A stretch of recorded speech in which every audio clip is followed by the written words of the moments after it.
Good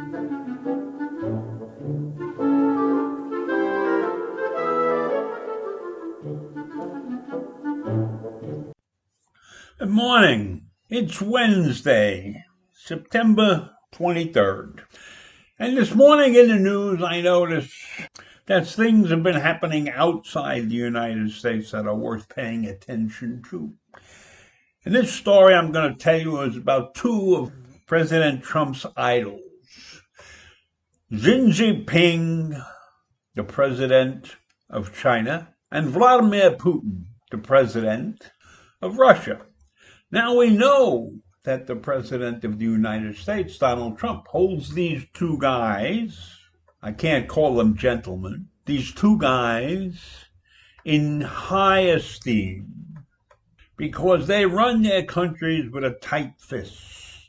But they go beyond what we would consider a tight fist. They go way beyond that. So here's the first thing. President Xi of China has jailed a Chinese billionaire who criticized his handling of the coronavirus pandemic. And that person who criticized him has been sentenced to 18 years in jail on corruption charges. The gentleman's name is Ren Zhiqiang. I'll call him Ren for short. A retired real estate tycoon with close ties to senior Chinese officials. This guy disappeared from the face of the earth in March after he wrote a scathing essay criticizing Xi's response to the COVID-19 crisis. Now, Beijing is still continuing to deal with the fallout from the pandemic and faces international pressure because of the way they communicated with the rest of the world, obviously holding back important information. So Ren writes a criticism condemning Xi for the handling of the pandemic. Now, China is not the place that you want to go around condemning the president for anything. But Ren wrote this piece, and obviously he must have been very passionate about it. And the result of his passion has put him behind bars for 18 years. And it's clear in my mind that this sentence is a warning to other members of the Chinese elite that any public defiance of Xi will not be tolerated. So that's the story there. Now I'll flip over to the other idol, Vladimir Putin.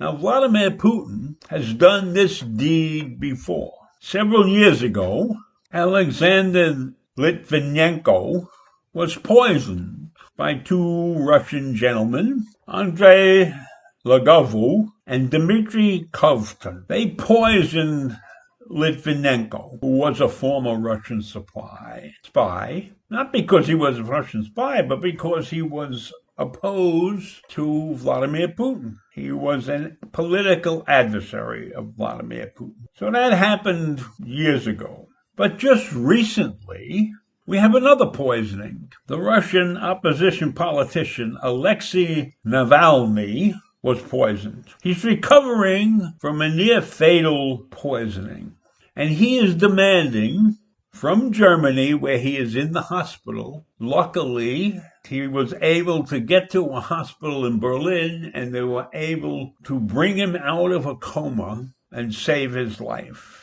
And he is in this hospital demanding that the Russian authorities return the clothes he was wearing on the day he fell ill, telling the world that they are vital evidence. Now, the German government has said the Kremlin critic, Navalny, was poisoned by a chemical agent from the Soviet-era Novichok group. Now, this is a conclusion that was supported by two laboratories, one in France and one in Sweden. Of course, Russia has strongly denied any involvement, and there are still several questions that have to be answered. Navalny is in treatment, as I said, in Berlin. He can't pour himself a glass of water or use his phone properly, but they say he will recover. So there you have it, two idols of our president performing deeds that would be unacceptable, I think, in our country, and unacceptable in most parts of the world. Yet, Putin is exempt from all of this. Putin is the man that told Donald they wouldn't interfere with our election. Can you believe a man who poisons, not personally, of course, has it done by his underlings? Can you believe a man who has the opposition poisoned, or a man who has the opposition jailed? Can we believe anything? Can we trust them? No, we can't. Yet, you can't say anything bad about Putin. Xi, on the other hand, is Trump's good friend, but China is not his friend. I believe he admires the job that Xi has done in China and the job that China has done in building their economy. And the fact that they are our main economic opponent means that he has to take them down because he believes that we should be number one in the world. And he believes, and I believe too, that we were taken advantage of. But I believe a lot of that being taken advantage of was our own doing, and we knew we were doing it. But of course, the profit motive drove these businesses to China, and we allowed them to act stupidly by giving up our intellectual property to China, and therefore saving China years of intellectual investment in order to compete in the modern world. So I think he has very mixed emotions about what he's dealing with in China.